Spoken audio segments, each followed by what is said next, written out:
Hello everyone, welcome to Hopeful Moments 1. Today, we will delve into a story about a complex and tense relationship between a child and their father, a father who betrayed the child's mother, leading to the family's breakdown. This story is about the challenges of dealing with a father who not only failed in his responsibilities but also showed favoritism toward his partner's child over his own flesh and blood. What's even more shocking is that he even asked his child for money to buy a house for his partner's daughter. Today's story will take you through unexpected situations. It's a tale of betrayal, financial disputes, and a powerful confrontation that ended with the father storming off after a fit of anger. If you find this story intriguing and full of valuable lessons, don't forget to like, share, and subscribe to the channel for more engaging content. The father believed he had the right to ask me for money to buy a house for his partner's daughter. This story is emotional and lengthy, so brace yourselves. A few years ago, I shared a heartbreaking story about how my father's betrayal tore my family apart. It wasn't just a psychological shock to my siblings and me, it completely changed the way I saw him, the man I once looked up to as a role model. His betrayal was not just a personal wound, it also caused serious financial consequences and fractured our social relationships within the family. In my anger and determination to protect my mother, I planned my revenge, not just financially but also targeting his reputation within the community. I'm not proud of what I did, but in hindsight, I believe my actions were driven by a sense of justice and a desire to preserve the values my mother had worked hard to protect. This update shares what happened next, the family tragedy, broken relationships, and difficult efforts at reconciliation. Over the years, I've witnessed changes in myself, in my family relationships, and even in my father's way of living as he faced his own choices. This is not just a story about revenge but also a journey toward inner peace amidst the scars of the past. What you are about to read combines pain and anger, but also rays of hope for reconciliation and change. Relationships that once seemed irreparable now have a chance to heal, even though new conflicts have arisen. I share this story not only to express my emotions but also to seek clarity and understanding that, even within a family, love and trust sometimes have to be rebuilt from scratch. About 5 months after I shared my first story, my cousin reached out to me. This was a huge surprise, as we had never had a good relationship before. Growing up, he lived a life of luxury, shielded from any worries or responsibilities. As the only child in a wealthy family, he had everything handed to him without having to do anything. While my siblings and I focused on our studies and goals, he neglected his education and didn't even graduate from high school. He believed that thanks to his family connections, he would have a stable job at the local factory, which supported the town's economy. But life didn't go as he expected. The years spent in comfort made him blind to the changes around him. When his family faced financial difficulties, it was a huge shock. His mother, who lived an unnecessarily extravagant life, had drained the family's savings. At the same time, the factory implemented a policy requiring candidates to have degrees or certifications, ending the tradition of hiring based on family connections. Once the golden child with a guaranteed future, my cousin now found himself lost and without career prospects. During this low point in his life, a special person entered his life, someone who would later become his partner. She challenged him to face reality, pointing out that he had been living a meaningless life, relying solely on family privilege. Her blunt words shattered his pride and made him realize that he needed to change. With her encouragement, he reached out to me and my sister to apologize. It was a memorable moment because I could feel his sincerity. We decided to forgive him, believing that everyone deserves a chance to start over. Afterward, he enrolled in a community college to catch up on what he had missed. Last August, he secured a job at the local factory, not because of family connections but entirely due to his own abilities. This was not just a turning point in his life, but also a testament to the idea that anyone can change if they are truly determined. More importantly, this is a story about healing relationships. From estrangement and misunderstandings, we regained our connection. I am proud of my cousin's transformation and our ability to forgive each other and rebuild our family relationship. At my cousin's wedding, something unexpected happened. My aunt, who had a strained relationship with my family, especially with my father, raised her hand for reconciliation. None of us anticipated this, as her relationship with my father had been severely damaged due to past arguments. Perhaps the positive changes in her son influenced her perspective. She proactively reached out, expressing her desire to talk, an action that took me by surprise and cautiously encouraged me.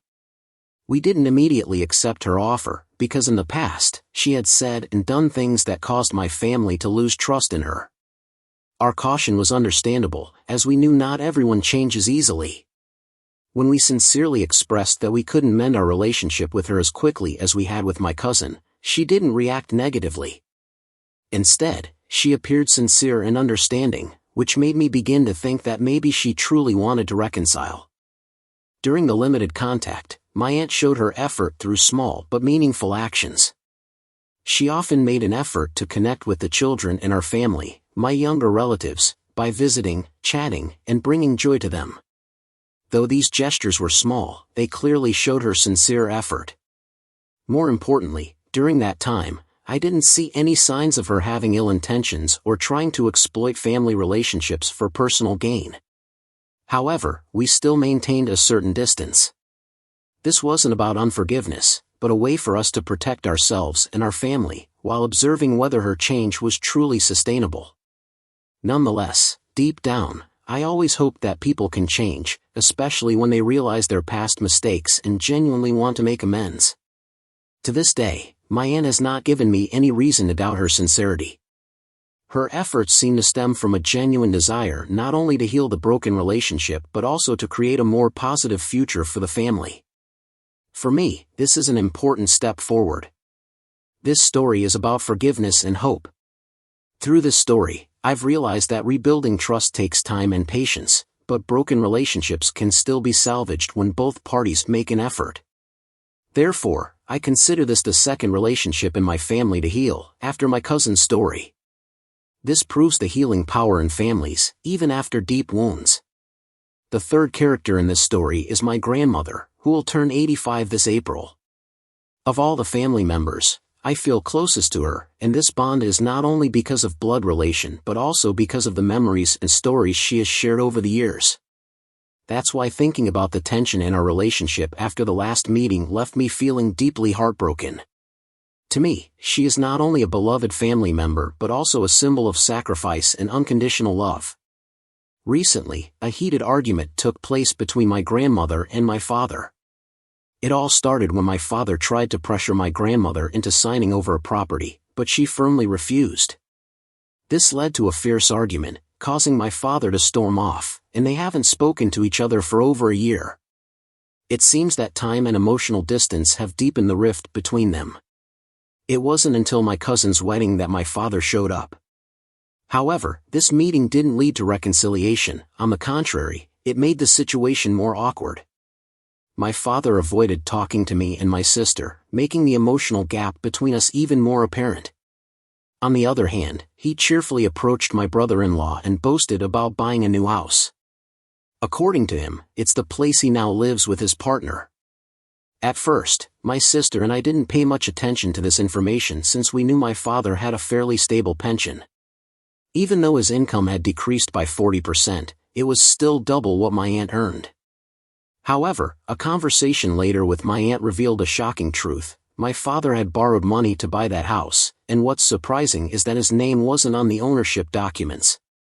Instead, the official owner was his partner's eldest son. Putting these pieces together, my sister and I began to suspect that my father may have been deceived. But in the end, we realized that this wasn't an issue we could intervene in. After all, these events clearly reflect the complexity, and sometimes the messiness, of family relationships. I just hope that, whatever happens, my family will find a way to heal and move beyond the misunderstandings in the future. Due to a series of unexpected events at my company, I suddenly received an offer for a stable position with a higher salary. This was a huge turning point in my career, something I didn't think I could achieve for at least another 3 years. But perhaps life knows how to repay after a series of tragedies. With my new income, combined with my mother's divorce settlement and financial support from my sister, I was able to take a big step. I put down a deposit to buy a house for my mother and me. This was no easy task, especially given the fiercely competitive and challenging real estate market in the city. Nevertheless, the pride of owning a home of my own outweighs all the worries about the massive debt I now carry. Notably, my father did not contribute in any way to this effort, and in fact, I didn't want to accept his help, even though he offered. This is my home, and I want to build it as a safe haven for my mother and me. At the end of November, another great tragedy occurred. My childhood friend, whom both my cousin and I were very close to, passed away in a car accident. The shock of this loss was devastating. I received a call from my cousin at 2 a.m., and before I could understand what was happening, I quickly arranged to go back to my hometown for the funeral. The days surrounding the funeral were some of the most emotionally intense days of my life. Losing a childhood friend felt like losing a precious part of my past. To cope with the grief, I decided to temporarily leave the familiar environment. I moved back in with my family until after Lunar New Year, just about 2 weeks away. I planned to use this time to take care of my grandmother, who is very important to me, and also hoped that changing my living space would help me regain emotional stability. My mother stayed behind to care for my sister's children, while my sister lives near my house, so everything would run smoothly. However, just 7 days after the funeral, when the grief was still fresh, my father suddenly showed up at the house. At that time, I was still drowning in sorrow and didn't want to deal with any more drama. When he tried to start a conversation about his trips or irrelevant matters, I just remained silent, staring at him coldly. Then, as if unaware of the tense atmosphere, he began to bring up a topic that made me completely lose patience. He spoke about his partner's youngest daughter, who would be moving to my city to attend college this summer. He suggested that I should meet and befriend her. Hearing this, I couldn't hold back my emotions. I laughed, not out of joy, but from a deeply ironic and angry feeling. I told him to leave immediately. I should have ended the conversation there, but then he kept talking and started mentioning the house. In life, not all relationships can be easily repaired, and not everyone can change. However, what's important is that you must learn to find peace within yourself, rather than waiting for others to change. Sometimes, forgiveness isn't to ease someone else's pain, but to free yourself from the burden of anger and disappointment. Remember, no one can control how others treat you, but you always have the right to choose how to respond and how to build your own life. The challenges and pain we go through won't last forever. They are just turning points that make us stronger, teaching us how to love and appreciate those who truly care for us. Live for yourself, seek peace from within, and don't let the wounds of the past block the path to a brighter future.